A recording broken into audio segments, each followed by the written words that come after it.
All right, welcome back to The Explainer. Today, we're jumping right into a fascinating historical text, The Man Who Built America. We're going to decode the exact strategies, the calculated risks, and the sheer force of will of a figure who literally shaped the modern nation. If you've ever wondered how scattered early industries morphed into global superpowers through figures like Andrew Carnegie and his absolute domination of the steel industry, you are in the exact right place. So, let's dive in. Before we get into the heavy data, just look at this. The face of American industrialization. It's gritty, right? This sets the stage for a time of insane wealth accumulation and unprecedented ambition. It wasn't just about making a quick profit. It was about building something larger than life and entirely reshaping the physical landscape of a rapidly growing country. So here is our roadmap for today. 1. America before the empire. 2. The rise to power. 3. Building the industrial giant. 4. Controversies and conflicts. And 5. The final legacy. Let's get to it. Section 1. America before the empire. Let's look at what the country actually looked like before all this massive consolidation took place. Our source text paints this wild picture of before and after. Think about America before this era. Everything was totally fractured. I mean, imagine trying to ship goods from New York to Chicago and having to physically unload and reload your cargo like half a dozen times simply because the train tracks in different towns were different widths. Crazy, right? But then, practically overnight, it morphed into a massive, unified industrial machine. Standardized tracks, streamlined production. It's literally the difference between a dozen small disconnected puddles and one massive roaring river. And actually, that transition wasn't an accident. It was meticulously engineered. Moving on to Section 2, the rise to power. How did we get from point A to absolute dominance? This timeline is a masterclass in building an empire. Notice how the momentum just accelerates. We kick off in 1848. A young, incredibly impoverished Andrew Carnegie arrives in America, working as a literal bobbin boy in a cotton mill. Fast forward to the 1870s, he takes his first massive leap, going all in on steel after seeing the revolutionary Bessemer process over in Europe. But the real game changer happens in the 1880s, the competitor acquisitions, especially snatching up the massive Homestead Steel Works. He wasn't just growing a business, he was systematically eating the competition alive. And all of that cascades into 1901. Peak wealth. He sells the whole shebang to J.P. Morgan for $480 million. From a cotton mill to an industrial titan.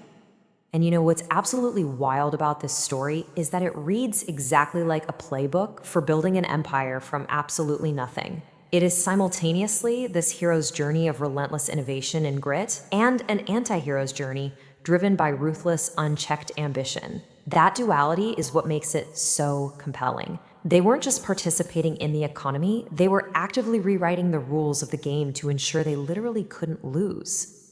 Section 3, building the industrial giant. Let's pause our timeline and look at the actual mechanics behind this scale. To really wrap our heads around this breathtaking success, we've got to nail down two core tactics: monopoly and vertical integration. We're talking about controlling absolutely all stages of production, from the raw iron ore in the dirt to the trains moving it, all the way to the final steel mills. They didn't just want a larger slice of the pie, they bought the bakery, the wheat fields, and the ovens. Total elimination of the competition. And here is the exact three-step formula they used to execute it. Step 1, innovate the core process. By bringing in the Bessemer process, steel production time was slashed from 2 weeks down to just 15 minutes. 15 minutes! Step 2, consolidate and acquire. During the economic panic of 1873, while everyone else was going belly up, Carnegie used his massive cash advantage to scoop up competitors at rock-bottom prices.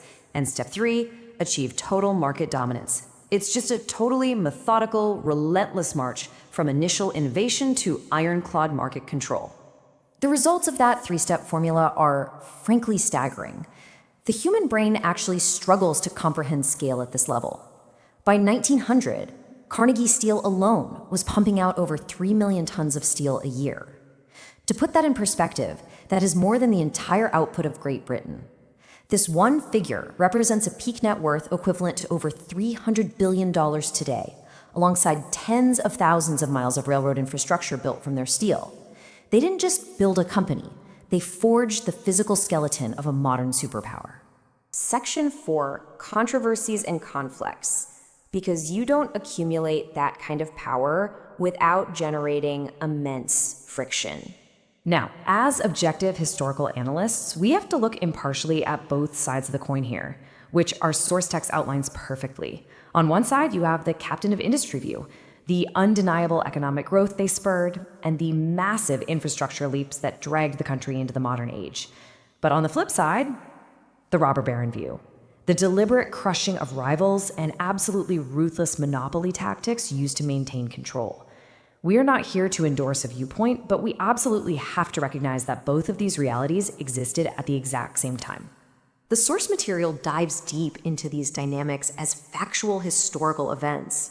We see massive wealth consolidating into the hands of just a few people, driven by these wildly aggressive market maneuvers. Now, this fundamentally transformed the American economy, scaling it up massively, but it also deeply polarized the public.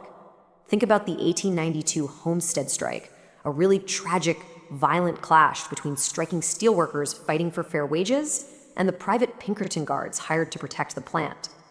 Events exactly like that forced a huge question. Were these figures national saviors driving progress, or were they tyrants suffocating free enterprise? Which brings us to Section 5, the final legacy. Let's see how this empire builder left a permanent imprint on our modern world. The absolute biggest takeaway from this entire explainer is simple. Their legacy is the actual foundation of modern American infrastructure and business. The steel in our oldest skyscrapers, the blueprints for how giant corporate management works today, the consolidated railroad networks that established nationwide commerce. Their legacy is quite literally built into the physical systems we navigate every single day. We are still living in the house they built. So I'm going to leave you with this final provocative thought from the text to ponder. Do the incredible industrial innovations and the literal building of modern America justify the ruthless, monopolistic methods used to get there? How do we weigh the creation of a global superpower against the immense human and competitive cost it required? There's no easy answer, for sure, but understanding this history is absolutely crucial to understanding the business world we live in right now. Keep exploring, keep questioning, and thank you so much for joining me for this explainer.